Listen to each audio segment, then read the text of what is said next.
people to view. Okay.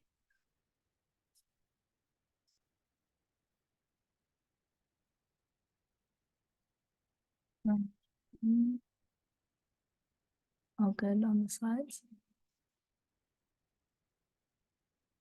Okay. So thank you so much for joining us for today's webinar for Mental Health Awareness Month.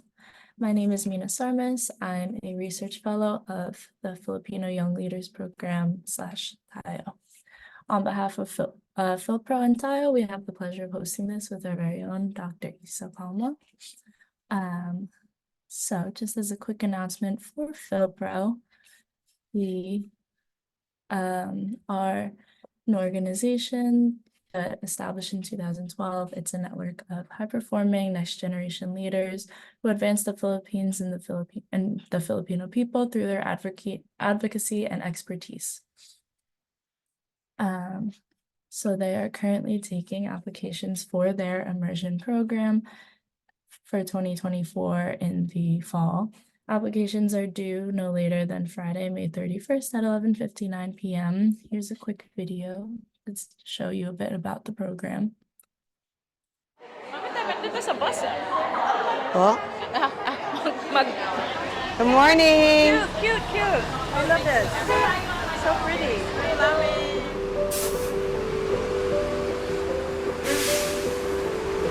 Today is the day that we're going around Cebu. Okay, my name is PG. PG. Yes.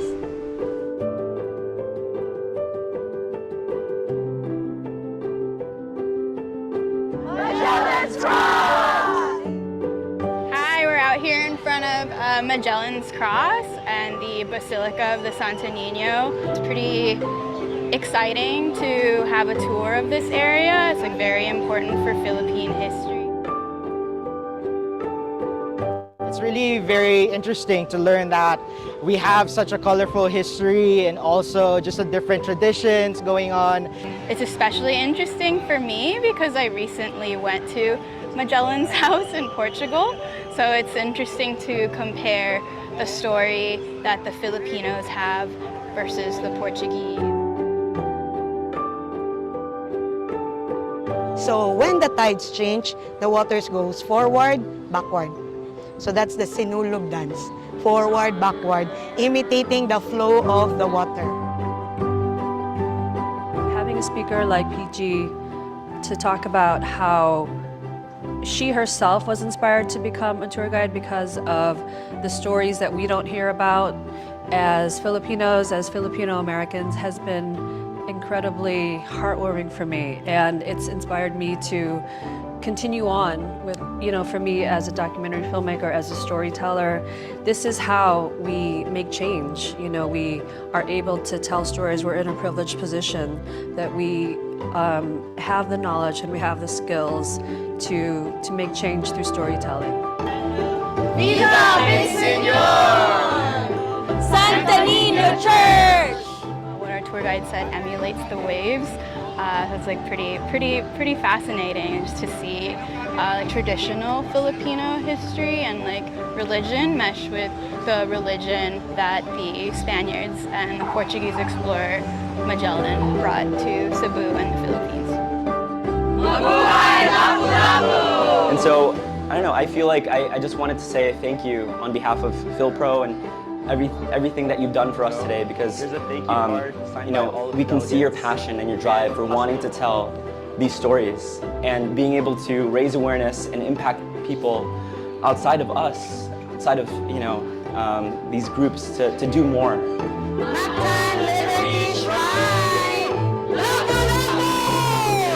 You coming here when DOT called me, so it's like one of the answered prayers that I have. Lord, bring me people where I can talk to and where these stories can be told all over the world, because we need you. We cannot bring all Filipinos abroad to the Philippines, but you can bring our stories abroad. So now, the torch is in your hand. The ball is in your hand. So pass it on. So sa Bisaya pa, padayon. Move on, power on. Padayon. So this is a program where PhilPro is working with the Philippine Embassy and the Consulate General in the United States to search for the most outstanding next generation Filipinos between the ages of 25 to 45 to participate in its distinguished immersion program in the Philippines. The program is held in partnership with the Ayala Foundation and the U.S. Embassy in the Philippines. Just as a disclaimer, before we begin getting into the webinar, the content has been made available for informational purposes only, and it represents the views and opinions of the original contributors of and does not necessarily represent the views or opinions of PhilPro. The webinar content is not intended to be a substitute for professional medical training advice, diagnosis, or treatment. Always seek the advice of your physician, counselor, or other qualified health provider with any questions you may have regarding a medical condition. Never disregard professional medical advice or delay in seeking because of something you have read or seen in today's webinar. Okay.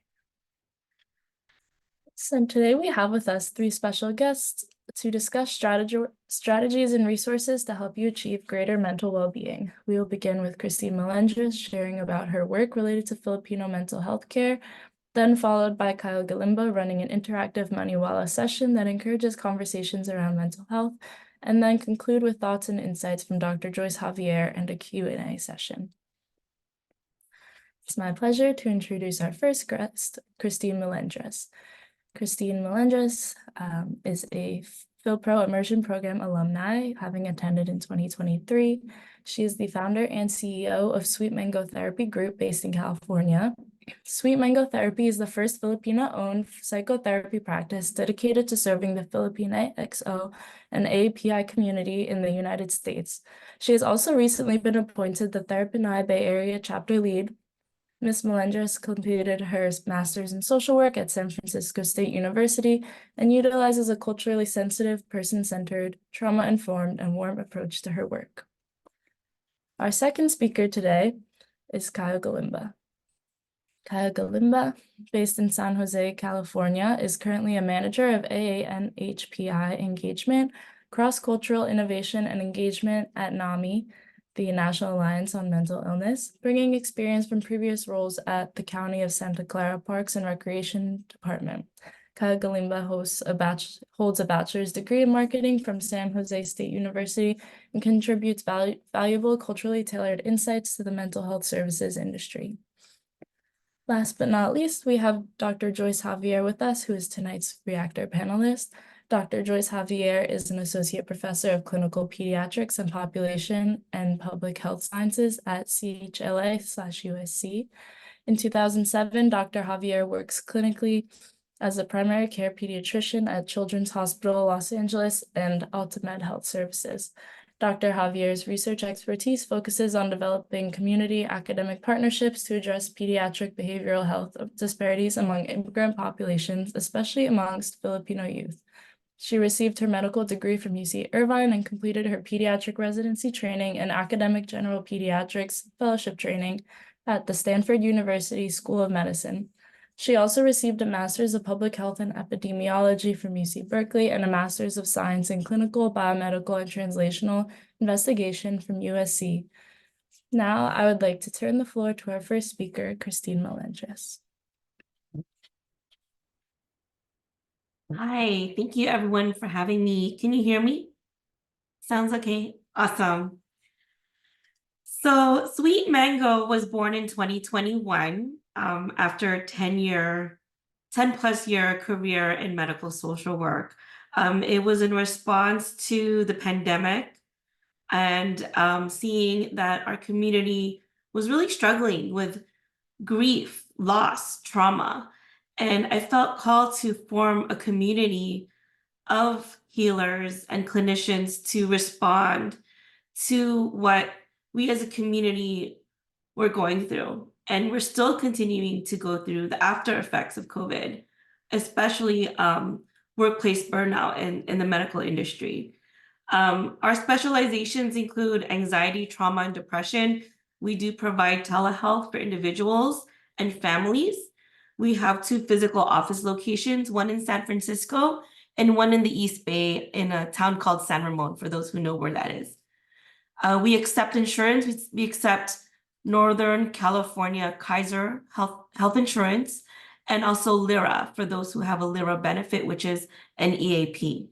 And now I'm going to share my screen so you can see the lovely 8 therapists on our team, including our client care coordinator.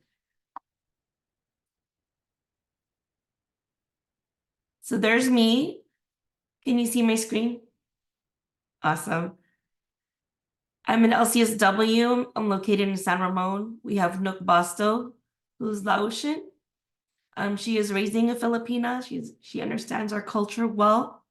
She's an LCSW based in San Francisco. Alyssa Casimiro, who is our full-time clinician.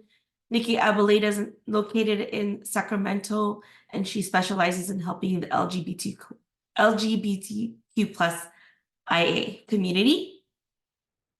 Maxine Soriano is also in San Ramon. She's an LMFT. We have Dr. Gabe Corpus in Orange County. And we have 2 pre-licensed. So we have an associateship program at Sweet Mango. My goal for this program is to create a pipeline of young clinicians who strive for licensure, and we support them through that. Alyssa is a success story. She joined the group as a pre-licensed social worker and has passed the exam the first time and is now a licensed clinician. So we have Anthony, Lee, and Hannah Divino, who recently joined the practice. And Hannah is in Stockton. She's actually the health director of Healing Puso. And we have Anthony Lee in Sacramento. Our wonderful client care coordinator is Melissa, and she's the first point of contact for anyone who does inquire for services and helps with patient-therapist matching as well. The other group that I wanted to share is Therapinai. Can you see this website? Great. Therapinai is the global community of therapists and healers who understand the Filipina OX community. It is a directory. So I know one of the questions was for this webinar was, where do you find therapists? And this is a good place to start, who understands the Filipino culture. Not everyone on this directory is a licensed therapist. There are other practitioners on here, different ways of healing. And we just recently launched the Bay Area chapter. So on Saturday, I'm going to stop sharing my screen right here. Last Saturday, we had an inaugural wellness summit in San Francisco at Dynamico Space, which is located actually in the same building as my office in the Philippine Consulate building. It was the first of its kind. We had workshops and various activations such as yoga, sound healing, and there were practitioners available for the participants who wanted to have a wellness check with a therapist and a Reiki practitioner or massage. We had a chiropractor and acupuncture as well. The goal of the summit, I named it Gamot, which is medicine in Tagalog, was to provide accessibility and education when it comes to wellness, all forms of wellness, and to make it warm, inviting, and fun. And so I wanted to share here, I think we're going to have Mina share the screen, a highlight video of the event.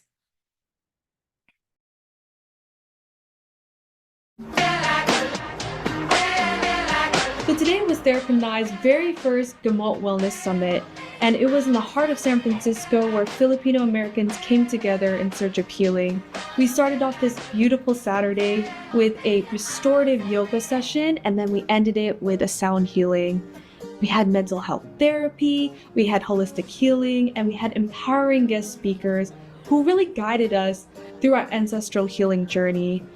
We're so grateful that everyone came together for Therapinai. It's the intersection between mental health services and tools and the folks that really need them, especially in our Filipino American community. And we're here today with Therapinai Bay Area's new chapter lead, Christine Melendres. Therapinai is a wellness community that helps Filipina therapists and wellness providers reach clients and grow their respective practices while connecting back with identity, roots, and culture. Our mission is to strengthen and build Filipinx resiliency through collective care, kapwa, and liberation. We envision a future where Filipinos have self-determination and sustainable well-being.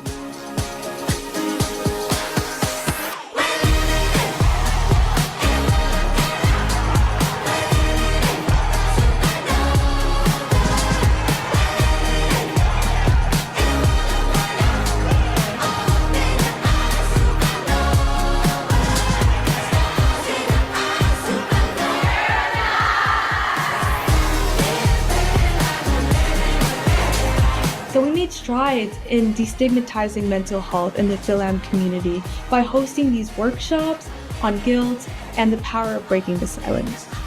Tune in on May 26th at 5 p.m. PST, 8 a.m. Manila time, as we live stream Terrapanay Bay Area's Gamut Wellness event.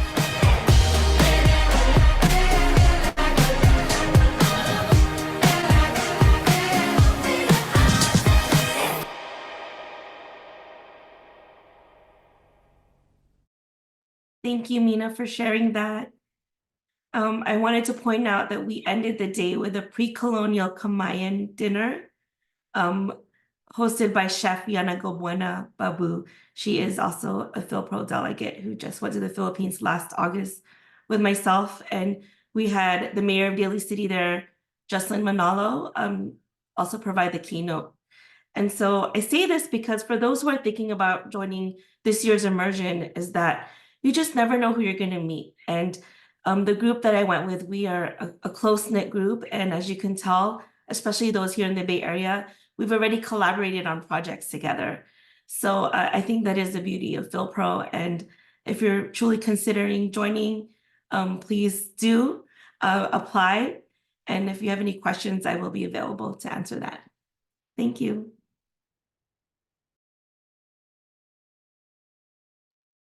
Thank you so much.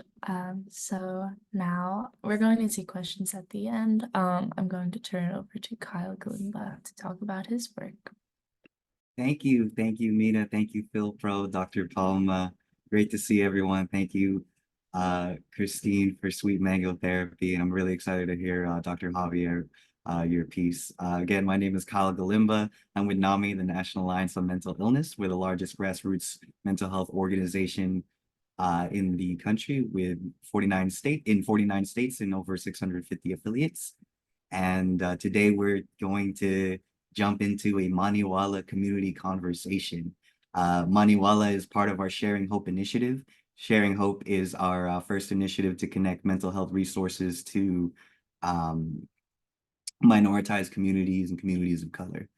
And Maniwala is the one specifically for Filipinos, Filipinx, and Philippine folks. We also have Sharing Hope, just also Sharing Hope for Black African ancestry, Compartiendo Esperanza for people of Latin American or Hispanic descent, and Chai and Chat for people of South Asian descent, or South Asian ancestry, excuse me. We're also adding American Indian this year too, so keep your eyes peeled, yeah. So yeah, let's jump right in. I don't have slides. It's going to be real casual. The goal for this is just to be casual and get Filipinos talking about mental health. Talk about why aren't we talking about mental health? It's real casual, real casual. No one's wearing a suit. We're just friends talking about what's on our mind. And I like to ground this space in kwentuhan, some storytelling, and a good example of how to start, or a good question of how to start, and we could use the chat for this. Where did your story begin, or where is your family from? And you can share as much or as little as you want. Let me give you an example. As little, I'm sitting in a room right now. That's where my story is beginning right now for the day.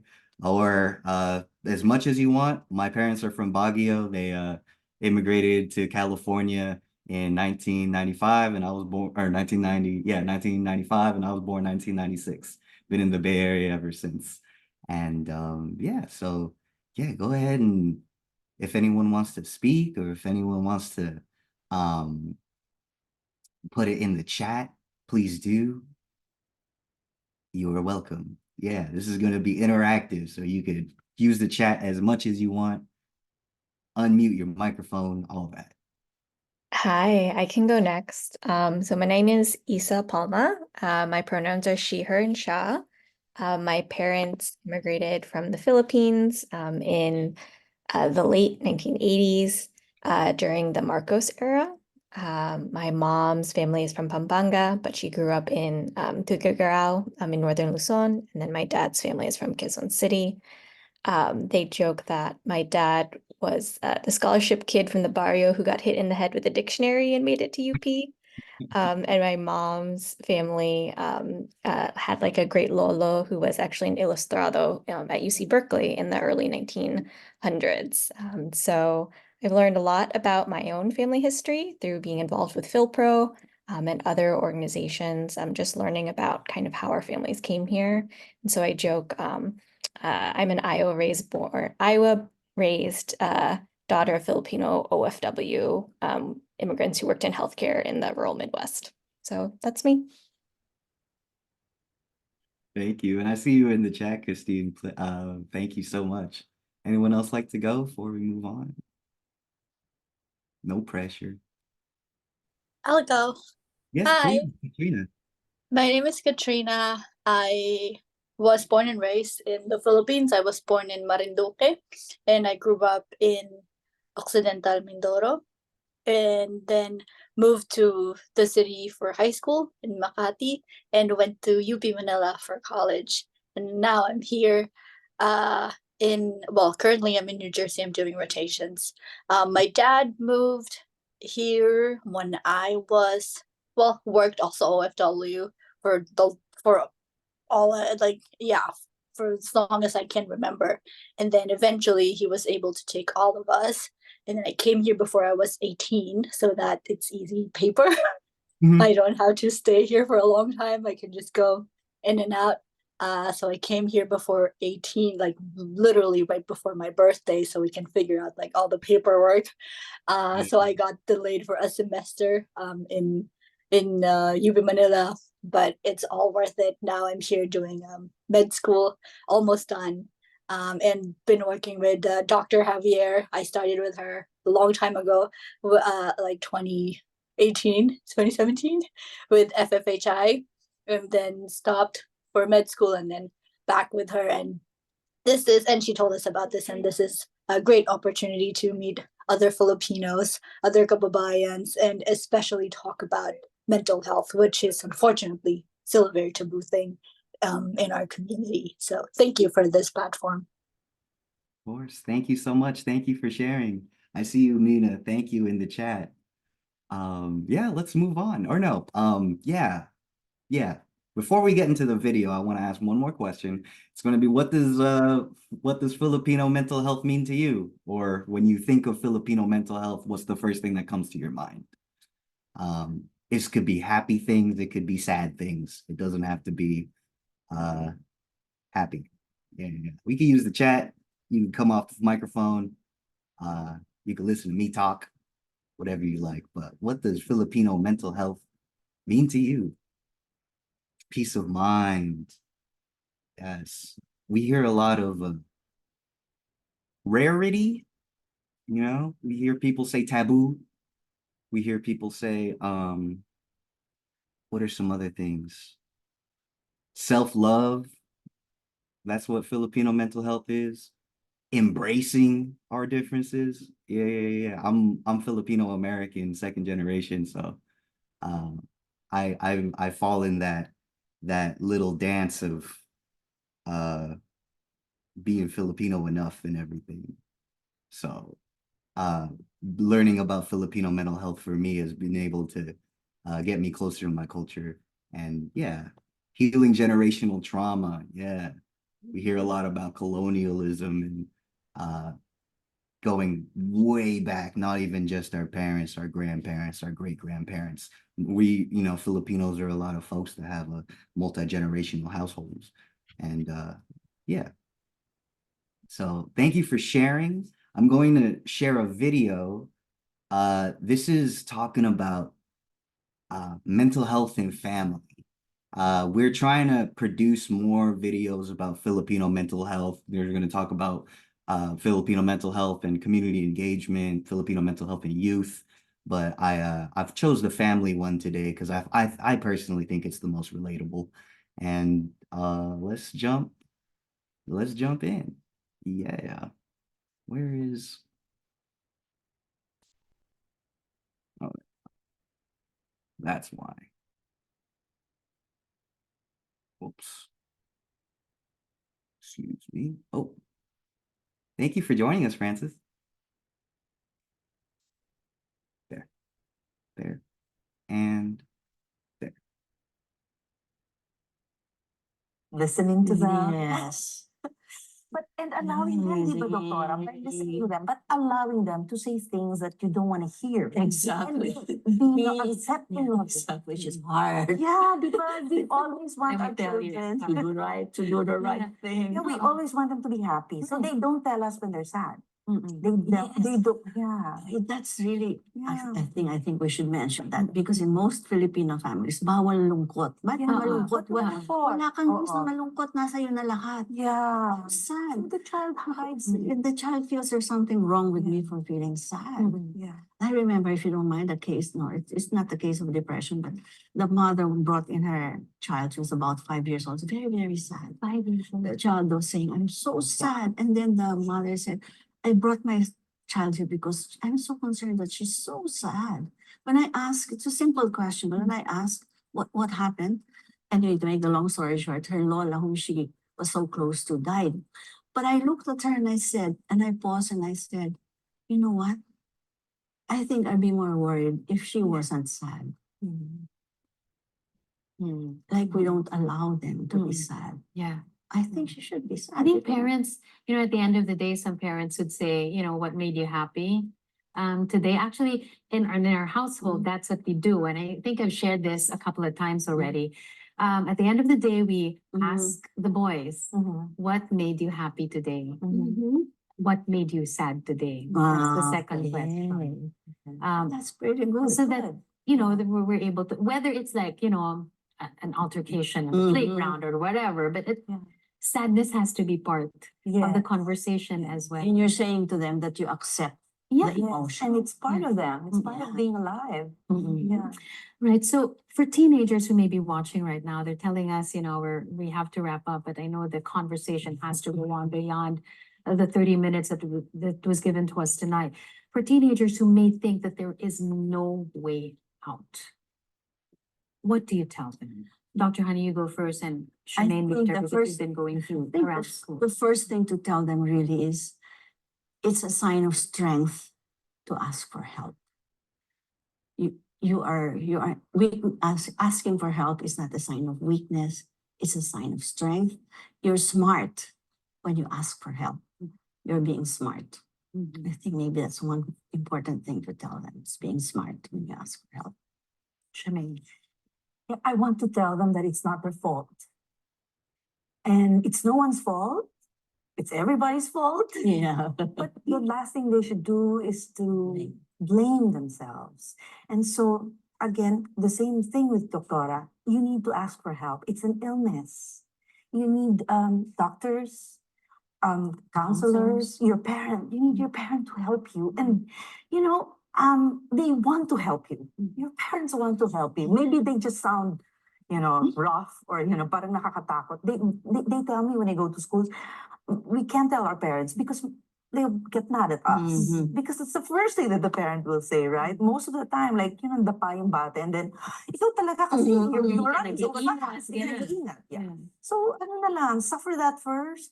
The important thing is you get well. So, accept the possibility that your parent will be mad, but ask help. Ask for help.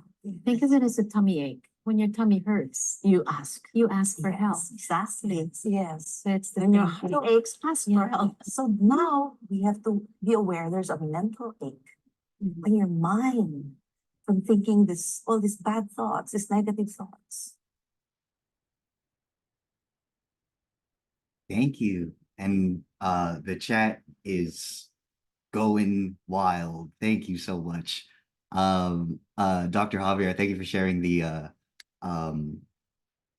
article. I took a peek at it during the video. Sorry if y'all saw that. But yeah, any thoughts, any initial thoughts? This is just we'll do this for a couple minutes and then we'll move on. But yeah, any thoughts on the video? Anything that stood out? Anything I like how she said it's no one's fault and it's everyone's fault. Yes. I felt that. I think that is so true. I think that, in American culture, we place individual blame on individuals. And in Filipino culture, it's very much about the entire family unit. And those two things brushing up against each other can cause a lot of stress or friction. But I think at the same time, it's no one's fault and it's everyone's fault is like such, I'm still sitting with that. I'll let you know when I figure it out. I get it. I totally understand. Yeah, no, um, it's not it's not your fault. It's not everyone's fault. We're talking about just collective and individualism and how it affects our mental health. I know when I first started talking about mental health with my family, it was just like, what are people gonna say about the family? So I understand. Thank you. Thank you for sharing. Francesca, I'm gonna read this out loud if you don't mind. My dad is from Manila and my mom is from. Oh yeah, thank you for the kwentuhan. Yeah. So thank you. Yeah. Thanks for coming in. Any other thoughts on the video? Please, Christine. Yeah, so what struck me is it's okay to be sad. You know, many times we have first and second generation Filipino American and Filipino clients coming to us and they're crying. They're crying in session. And then the first thing they say, I'm sorry. I'm sorry for crying. Like there's this shame that comes out because they didn't feel safe to cry or to be sad. And so as a therapist that serves this community, my goal is to make sure that because therapy is so new to them and to the family, to make sure that they understand it's okay to cry. This is your space. You can be sad here.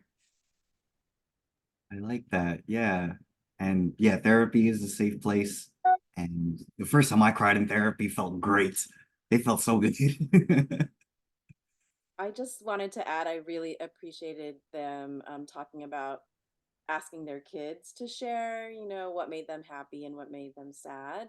In our work, doing parenting workshops in school age children and also um, toddlers and above, it's never too early to talk about emotions and to coach our kids about their emotions and validate their emotions as opposed to saying, you know, stop crying, why are you crying, right? So I love that Christine put the feelings wheel. We actually use that in our sessions on what we call emotion coaching, right? Like you can pair it like, oh, I see that you're really sad, but I'll sit here with you until you calm down. Or I see that you're frustrated, but you stayed calm. So yes, as parents, we can name like that emotion that we see our children have, but we can also be there to listen and just be them during those times. So I really like that they talked about that. Yes, absolutely. I love that you're bringing up validation. I know that was personally a big thing for me that I had to work out in therapy.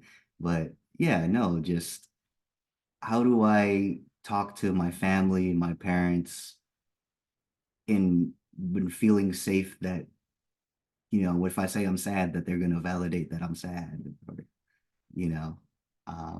That's another part of the video that I really liked when they said like they want us to be happy, so they're not showing when they're sad. So I think that shows a lot of just, you know, everyone wants the best at the end of the day. Everyone still wants the best, but we got to be able to show that we're not happy too. So thank you for everyone. We do have Sharing Hope and Maniwala has a what's the word I'm looking for? A data aspect, so we could get more information on what's the word I'm looking for? What more information about Filipino mental health. This is just learning about what languages to do. If y'all could take a second after the show or after the webinar to fill that out, I'll put that out in the chat. My email is also kgalimba@nami.org. Go ahead and do that whenever you can. And that's my time. Thank you so much.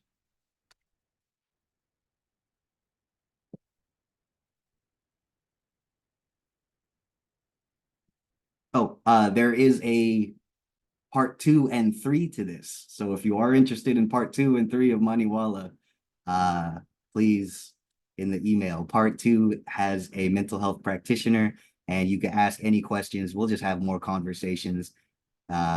because we found at NAMI that, and in the conversations that we've had, that people are not as comfortable to talk about what's going on with people that don't look like us. So how can we make people more comfortable to go into therapy?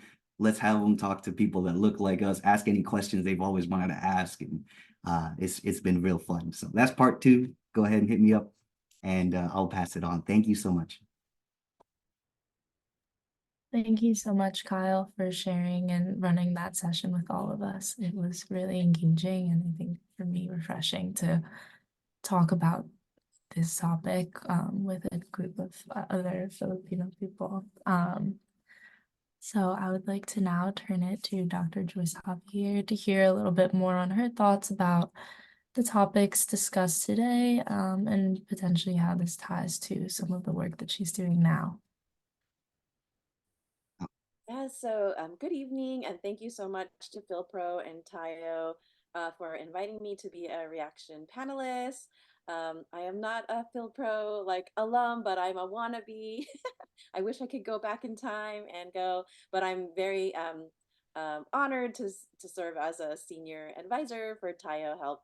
And thank you to Christine and Kyle for your resources, and also to Dr. Palma and Mina for organizing this.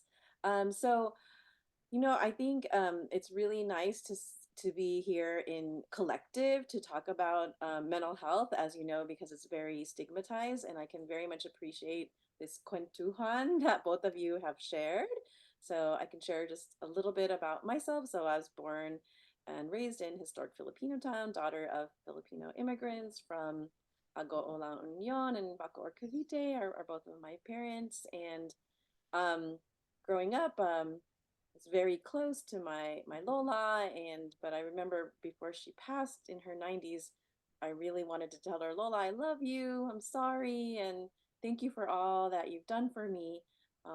But those words didn't come out because we didn't really show affection growing up. So I always wondered, is that just my family, or is this happening across many youth? And so over my career, I've realized this is not just happening in my family or the community I grew up in, but with many Filipino youth. And 15 years later, what we're trying to do now is just provide parenting interventions during the school age years, because that's what the community said would help decrease anxiety and depression, and we've been able to do that. So with both of you sharing, I wondered if you can kind of share a little bit of what is your why for why you even entered this field, a little bit more about that, and kind of share that, because I think that helps to kind of again just further destigmatize the reason why you're doing this work. And I know you've shared a little, but if you can elaborate a little bit more. Yes, so I can go first. So I was born in a province called Zambales, and they're known to have the sweetest mangoes in the world. That's why I named my company Sweet Mango. And growing up, mental health wasn't really something talked about, right? I come from a family of nurses and doctors. My parents are nurses, my siblings are nurses. And unfortunately, growing up,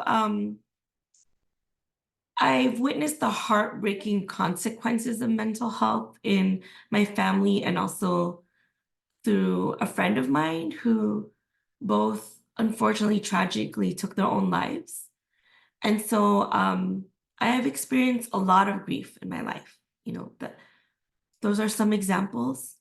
I am an immigrant, so I came here when I was 3.5 and moved a lot. And so having immigration trauma and being confused about my identity and culture too.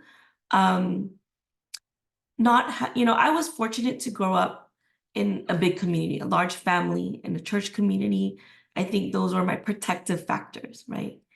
But as I went to college and learned more about psychology, sociology, identity, all of these things that, we are quote unquote experts in now in the mental health field. As I went through this journey, I was going through a self-healing journey, and I still continue to do that.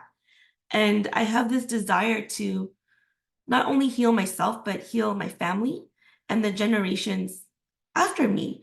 And because we are a people of Kwapwa, belongingness, togetherness, I really truly believe we can heal together as a collective.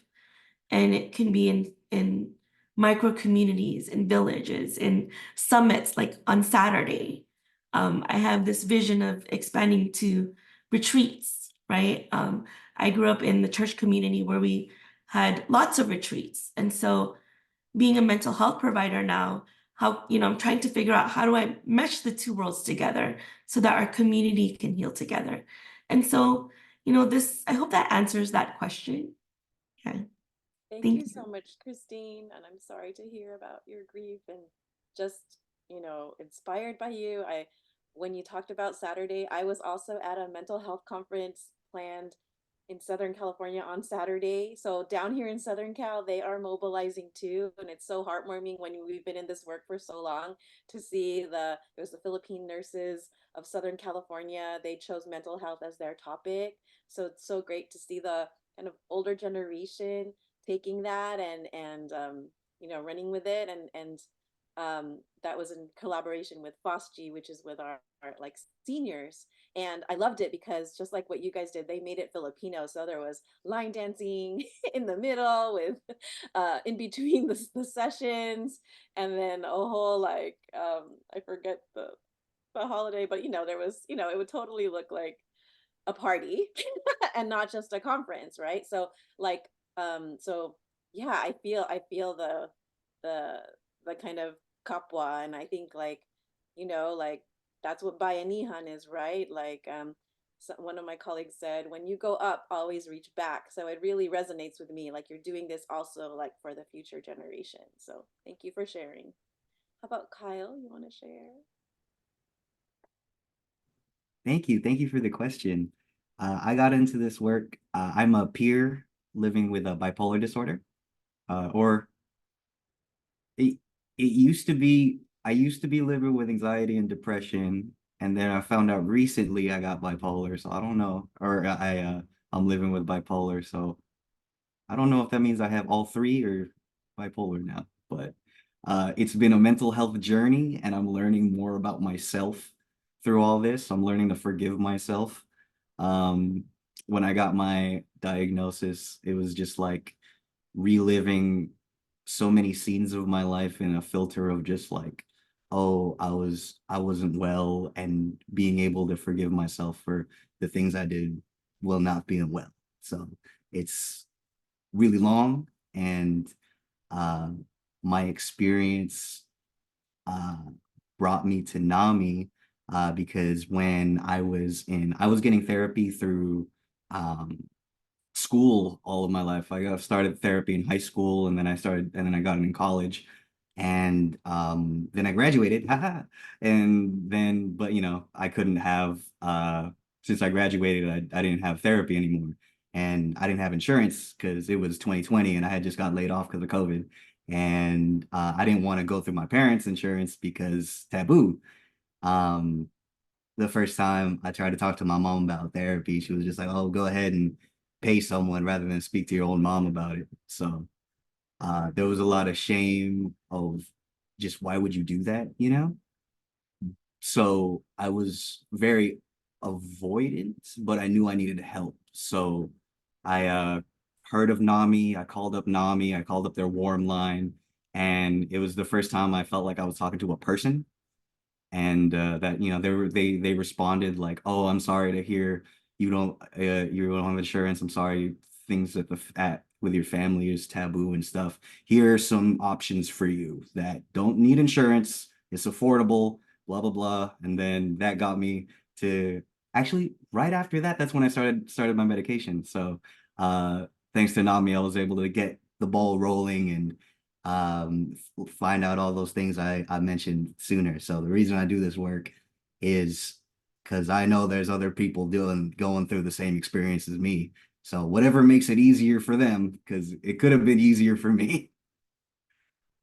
Thank you so much, Kyle, for sharing your mental health journey and how that and just like keeping it real, right? Like I understand we want to be able to be brave and ask for help, but then when those around us are not ready, and again, we come with this place of compassion where that's not how they were raised. Do you know what I mean? That kind of like that understanding, and so yeah, thank you for sharing that. I really appreciate that, and it makes me think of like my own work too. Like we talk about a lot of the parents that join our workshops, they're trying to take the strengths of Filipino culture, but also kind of undo or unlearn things that weren't so helpful.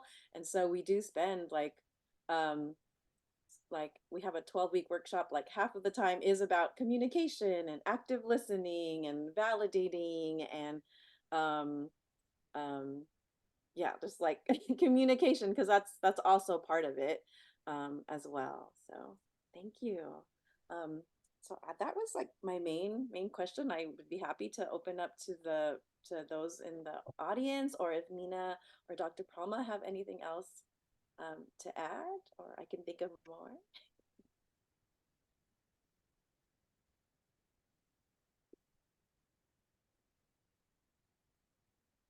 Oh, earlier I shared a Maniwala National Resource list. So some things to chew on, some things to read, and then some national resources. But I'm definitely going to dig into what Christine and Dr. Javier shared too. So, and that's going to go into this list. So good. Thank you. Anyone from the audience who has anything that they wanted to ask our special panelists today?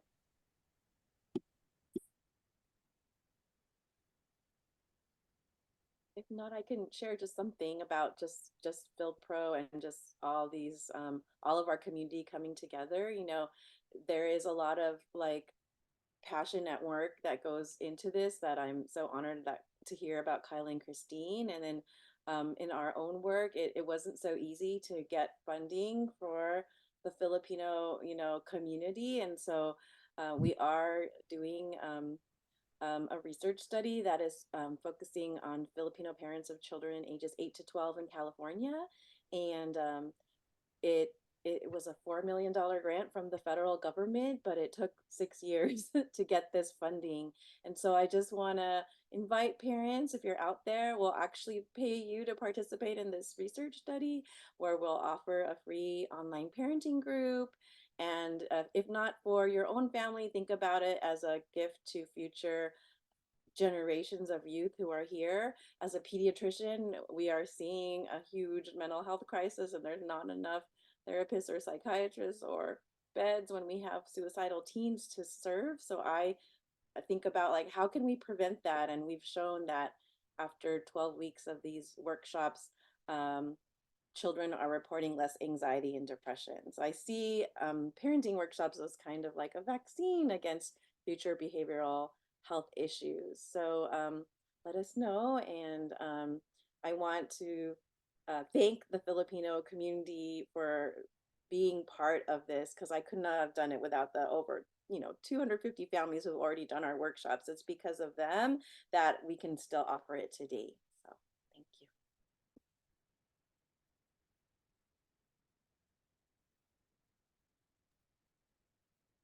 Well, if there's no other questions, I'd love to hear like just closing take-home messages from Kyle and Christine, and that would be wonderful.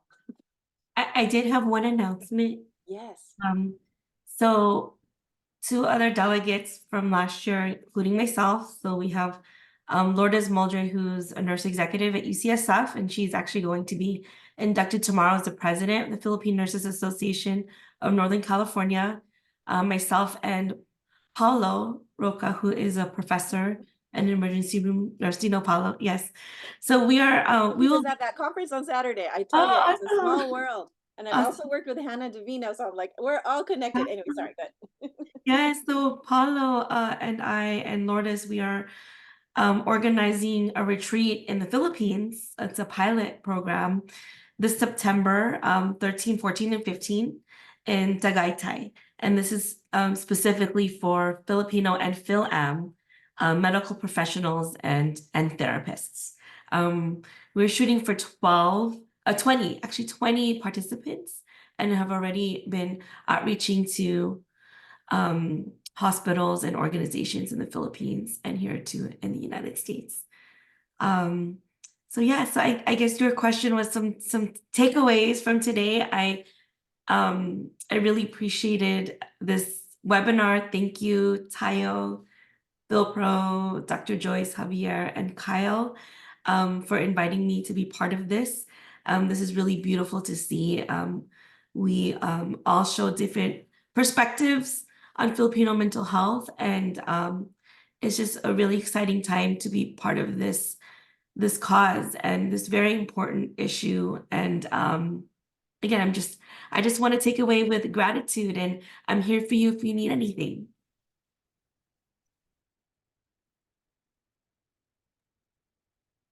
Thank you. I want to echo what Christine said. Just thank you for having me, Phil Pro, Tayo, Dr. Javier. Thank you for your questions. Mina, Dr. Palva, thank you for putting up everything together.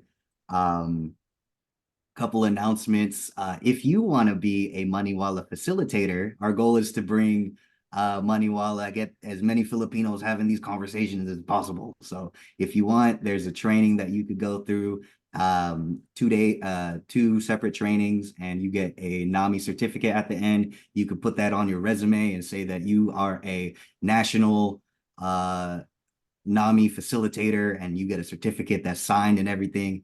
And yeah, and again, if you want community conversation too, go ahead and hit my email. And closing remarks, I had fun. That's it. This was really fun. It's good to have fun talking about mental health.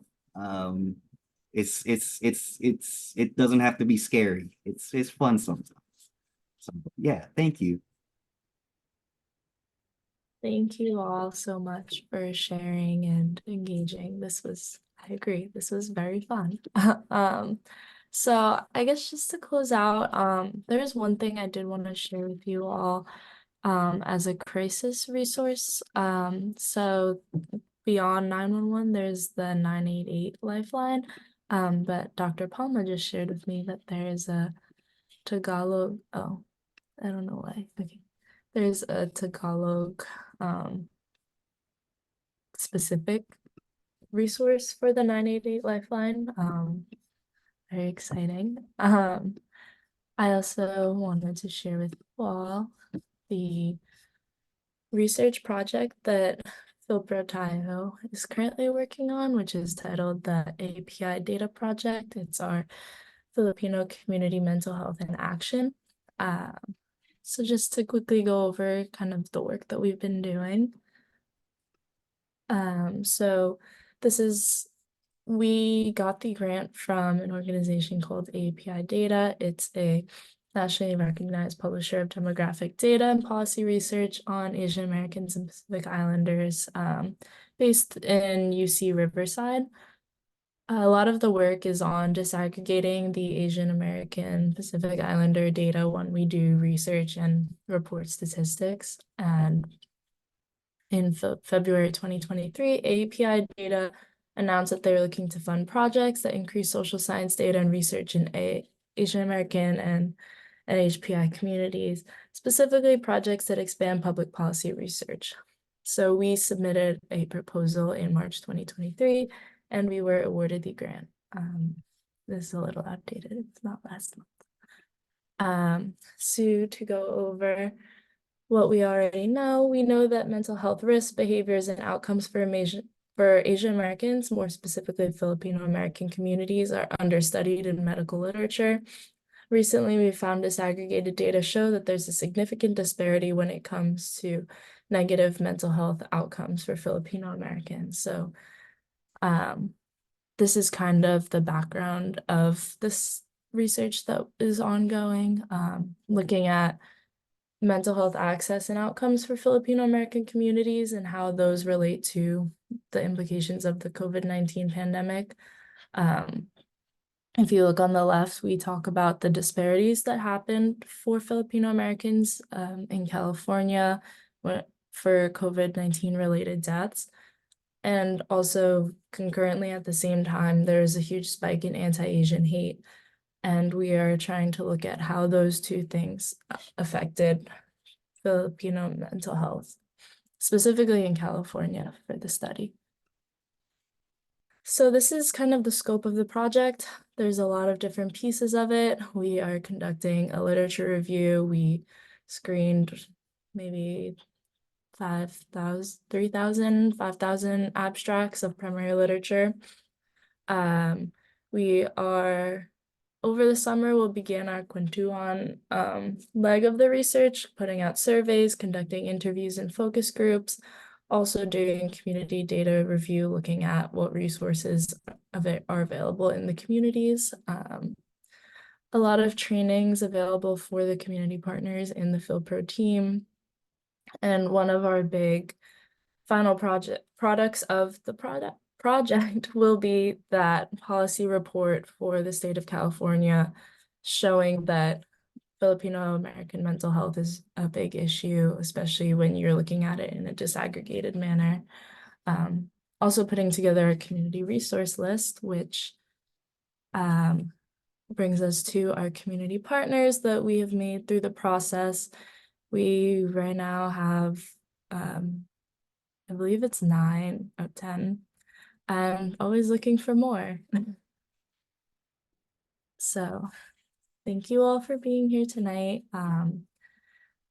Please reach out to us if you have questions about the research, if you'd like to get involved. We can put more information in the chat. If emails of anyone, please reach out if there's any questions you have lingering after. Thank you so much. Thank you, Mina, for sharing that. So important to do more research for our community. One participant told me, you know, without research, there's no resources for our community. So congratulations, Dr. Palma, on that excellent work. Just to share, you know, even though Asians are 6% of the population, we get, what's the number? Like less than 1% of funding from the National Institute of Health. And that's despite the fact that in California, what, 1 in 4 nurses are Filipino. So we are the backbone of the healthcare system, if not, you know, in the US, if not worldwide. You know, I always joke, like, what if every Filipino nurse like went on strike in the world? Like, what would happen to the healthcare system? So again, just kind of emphasizing whenever we have these studies, we really need participants so that we can make sure that we get interventions for our loved ones and our future generations.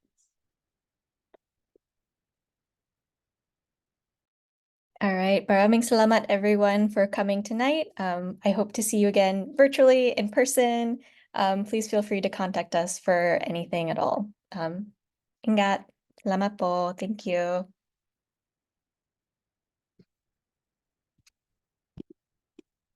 Oh my gosh, so Christine, you know Jamie? Since high school. Oh my